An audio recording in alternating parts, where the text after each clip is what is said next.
Hello students, today we are going to start our new chapter magnetic effect of electric current. Okay, there are three types of effect: chemical effect, heating effect and magnetic effect of electric current. Last two effect, heating effect and chemical effect, we have already studied in last chapter.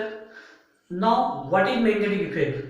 Magnetic effect means when an electric current passes through a conductor, then magnetic field develops around a conductor, and this phenomena is known as magnetic effect of electric current. Okay, कि जब किसी conductor से current flow होता है तो उसके चारों तरफ मैग्नेटिक फील्ड डेवलप हो जाता है, तो इसी को हम कहते हैं magnetic effect of electric current. No, अब हमारे घरों में भी करंट फ्लो होता है वायर्स में, तो उसके कारण भी मैग्नेटिक फील्ड डेवलप होना चाहिए, बट ऐसा नहीं होता। अगर ऐसा होगा तो घर में जितने भी मैग्नेटिक सब्सटेंस हैं आयरन से रिलेटेड, वो सब जाके उनसे स्टिक हो जाएंगे।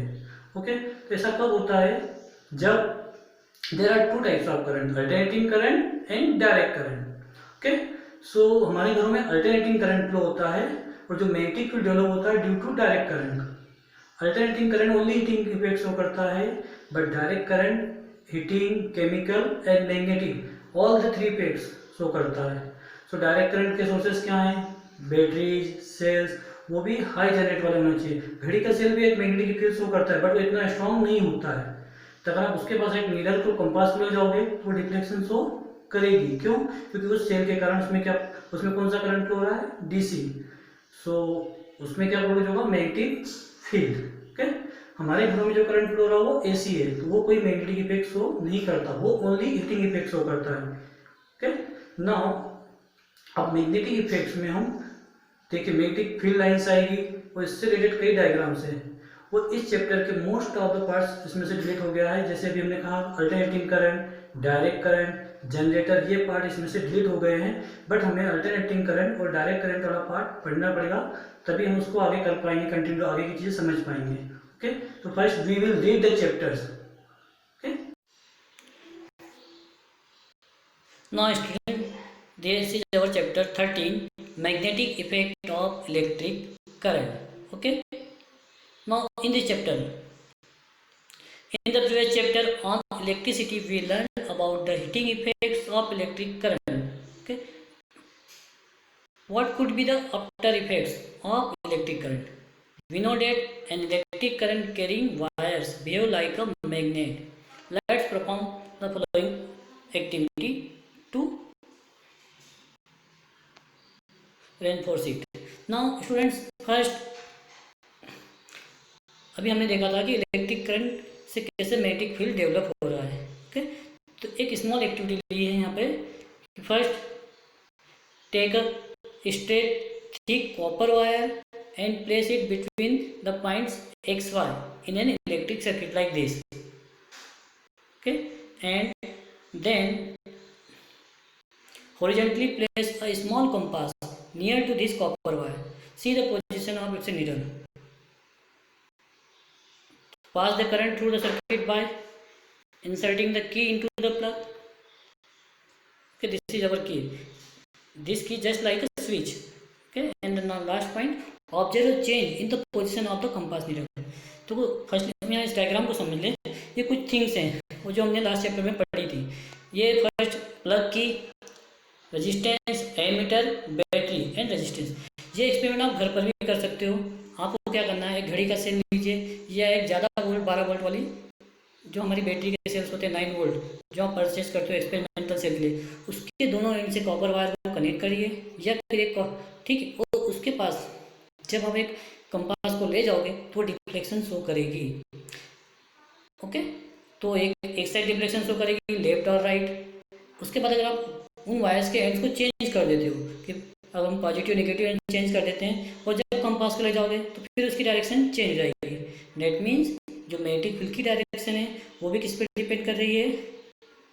करंट की डायरेक्शन पे। जैसे आपने ये करंट डायरेक्शन चेंज करी, मैग्नेटिक फील्ड की डायरेक्शन भी चेंज हो जाएगी। तो इस एक्सपेरिमेंट को हम घर पे अगर आपको करना है तो कॉपर का थिक वायर लीजिए, उसके एक एंड को सेल के पॉजिटिव से या बैटरी के पॉजिटिव से कनेक्ट कर दो। अपने घरों में सेल होता है, बैटरी पॉसिबल नहीं है, बट एक जो सेल होता है घड़ी के एक सेल से नहीं हो रहा, तो आप 2 सेल ले लीजिए, उन्हें कनेक्ट कर दीजिए एक ऊपर एक।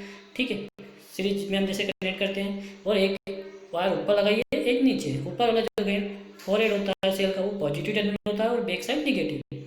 तो उसमें से करंट फ्लो होना स्टार्ट हो जाएगा। और वो कौन सा करंट होगा? Direct current. डायरेक्ट करंट तीनों इफेक्ट शो करता है, मैग्नेटिक, केमिकल एंड हीटिंग। तो वो उसमें से मैग्नेटिक इफेक्ट अब कैसे शो कर रहा है उसे दिखाने के लिए हम क्या करेंगे, कंपास को ले जाएंगे। उससे कोई मैग्नेटिक सब्सटेंस अट्रैक्ट नहीं होंगे, क्योंकि उसकी स्ट्रेंथ इतनी नहीं रहती कि वो अदर थिंग्स को अपनी ओर अट्रैक्ट कर पाए।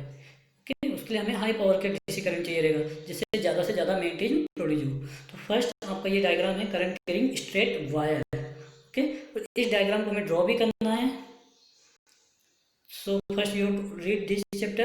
We see that the needle is deflected. What does it mean? It means that the electric current through the copper wire has produced a magnetic effect. Thus we can say that electricity and magnetism are linked to each other. Then what about the reverse possibility of an electric effect of moving magnet? Okay, अब एक चीज याद रखेगा, according to law of conservation of energy neither be created nor be destroyed, only transfer one form to another form. That means यहाँ पर electric field से क्या generate हो रहा है आपका? Magnetic field. That means electric energy is converted into magnetic energy. तो similarly इसका अपोजिट भी होगा कि magnetic energy is also converted in electric energy, है ना? कि जब हम किसी मैग्नेट को मूव कराते हैं, मूव नॉन यूनिफॉर्म मोशन में, तो उससे इलेक्ट्रिसिटी जनरेट होती है। ओके, तो जस्ट इसका अपोजिट है, all these energies are convertible into one each other.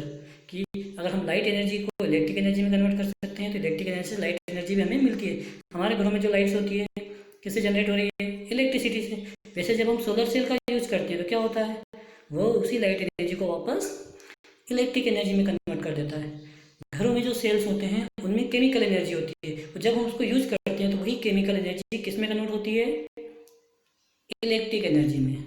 Okay, हमारे मोबाइल की जो बैटरीज होती है वो चार्ज भी होती है और डिस्चार्ज भी होती है। तो जब हम उस बैटरी को चार्ज करते हैं तो उस बैटरी को चार्ज करने के लिए हमें क्या करना पड़ता है? उस बैटरी को चार्ज करने के लिए हमें उसे इलेक्ट्रिसिटी देते हैं। डेट मीन्स वो इलेक्ट्रिक एनर्जी कहाँ से आ रही है? हम प्रोवाइड कर रहे हैं, और उस सेल में स्टोर हो रही है, उस बैटरी में स्टोर हो रही है। किस फॉर्म में? केमिकल के फॉर्म में। तो जब हम बैटरी को चार्ज करते हैं तो इलेक्ट्रिक एनर्जी केमिकल एनर्जी में कन्वर्ट हो जाती है, और जब हम उसी बैटरी को यूज करते हैं, डेट मीन्स वो बैटरी डिस्चार्ज हो रही है, तो उस केस में वापस वही केमिकल एनर्जी किस में कन्वर्ट हो रही है? इलेक्ट्रिक एनर्जी में। That means all the energies are convertible into each other. Okay, ये चीज़ ध्यान रखिएगा कि सारी एनर्जीज आपस में कन्वर्टिबल है। कि अगर इलेक्ट्रिक एनर्जी से मैग्नेटिक एनर्जी जनरेट हो रही है तो क्या मैग्नेटिक एनर्जी से इलेक्ट्रिक एनर्जी जनरेट हो सकती है? तो यस। ओके, तो यहाँ पर उन्होंने यही कहा है इस लाइन में कि that we can say that electricity and magnetism are linked each other. Okay, now in this chapter we will study magnetic fields such as electromagnetic effects. Now here a scientist Oersted, इन्हीं के नाम से इसकी unit भी है, Oersted magnetic fields की। Now in next page here magnetic field and field line. Okay, what is magnetic field? Magnetic field that means वो particular area जहाँ तक मैग्नेटिक इफेक्ट हाँ एनी पर्टिकुलर थिंग्स फील कर रही है। ओके, सो सपोज अगर हम एक मैग्नेट ले रहे हैं तो उसके चारों तरफ का उतना एरिया जहाँ तक कि उसका इफेक्ट है। सपोज आपने एक मैग्नेट रखा, उसके पास आप एक कंपास को रखिए, तो जब जैसे जैसे मैग्नेट कंपास को मैग्नेट से दूर करेंगे वो डिफ्लेक्शन शो करती जाएगी, और एक पॉइंट ऐसा आएगा जहाँ से वो डिफ्लेक्शन शो करना बंद कर देगी। डेट मीन्स वहाँ पर मैग्नेटिक इफेक्ट खत्म हो गया। तो उस मैग्नेट के चारों तरफ का उतना एरिया जहाँ तक वो नीडल या unit north pole magnetic force experience कर रहा है वो आपका मैग्नेटिक फील्ड होगा। एंड बियॉन्ड दिस वहाँ पे आपको कोई मैग्नेटिक फील्ड नहीं लगेगा। अब now what is magnetic field line? आप लोगों ने बच्चों 8th क्लास में एक एक्सपेरिमेंट करा होगा मैग्नेट का, है ना? मैग्नेट और उसमें से हम मैग्नेटिक सब्सटेंस को रखते थे, तो उससे क्या ऐसी लाइन्स ऑफ फोर्सेस ड्रॉ हो जाती थी। Okay, so what is magnetic field line? First of all जब हम मैग्नेटिक कंपास को मैग्नेट के पास ले जाते हैं तो वो जो नीडल है वो क्या होती है, उससे डिफ्लेक्शन शो करती है। और एक क्वेश्चन भी आता है, नीचे